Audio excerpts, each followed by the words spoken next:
নামাজ শেষ করার পরে একবার বলতে হয় আল্লাহু আকবার, তারপর তিনবার বলতে হয় আস্তাগফিরুল্লাহ আস্তাগফিরুল্লাহ আস্তাগফিরুল্লাহ। একবার বলতে হয় আল্লাহুম্মা আনতাস সালাম ওয়া মিনকাস সালাম তাবারাকতা ইয়া যাল জালালি ওয়াল ইকরাম। আরো বলতে হয় আল্লাহুম্মা আইন্নি আলা যিকরিকা ওয়া শুকরিকা ওয়া হুসনি ইবাদাতিকা। এগুলো পড়তে হবে না?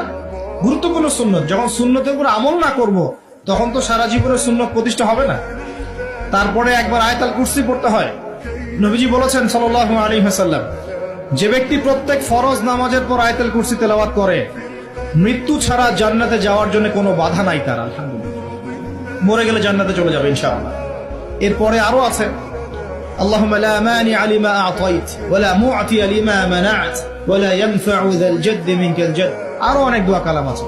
33 বার সুবহানাল্লাহ, 33 বার আলহামদুলিল্লাহ, 33 বার আল্লাহু আকবার, তারপর কালিমা শাহাদাত।